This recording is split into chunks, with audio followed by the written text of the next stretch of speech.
Bonjour à tous, ici le pasteur Franck JJ de la Maison de Vie et de Guérison.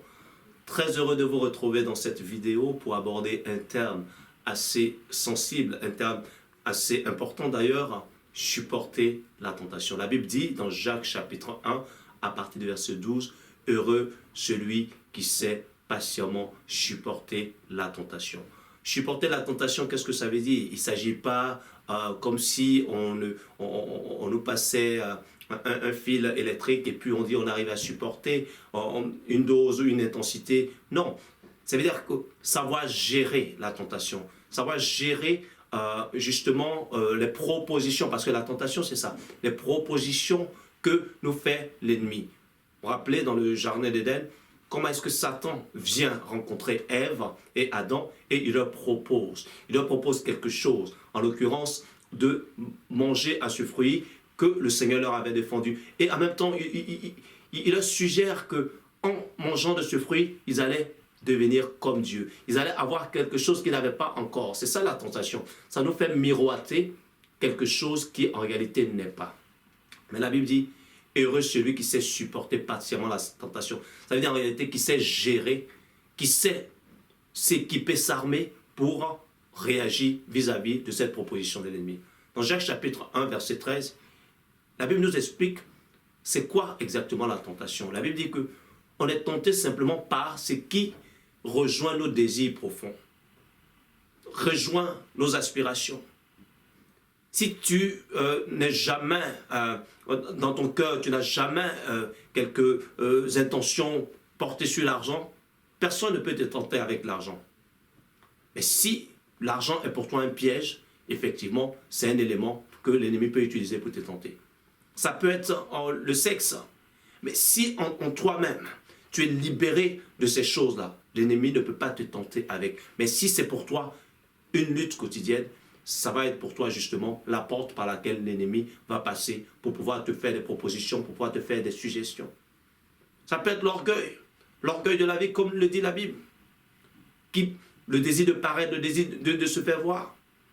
Toutes ces choses-là, l'ennemi les utilise parce que ça y est déjà en toi. Il y a des germes déjà en toi. C'est pourquoi la Bible dit que si quelqu'un est tenté, personne ne dise que c'est Dieu qui me tente.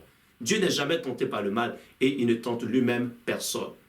Bien au contraire, dans Matthieu 6, verset 13, la Bible dit « Délivre-nous du mal ».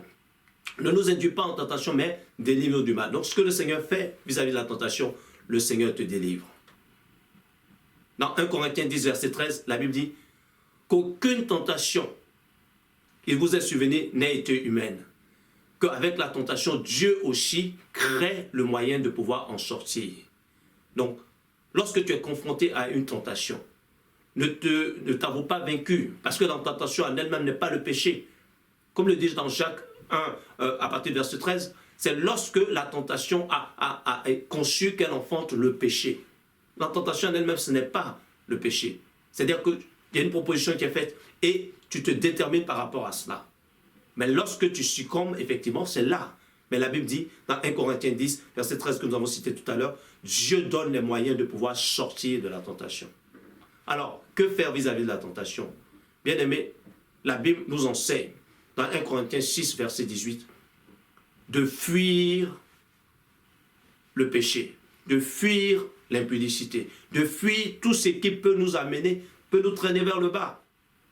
Si Adam et Ève, au lieu de discuter avec l'ennemi, au lieu de raisonner vis-à-vis des propositions de l'ennemi, avaient décidé simplement de couper court en fuyant la compagnie de l'ennemi, bien aimé, ils n'auraient pas succombé à la tentation. C'est pourquoi la Bible nous dit, fuyez, en l'occurrence, fuyez l'impudicité.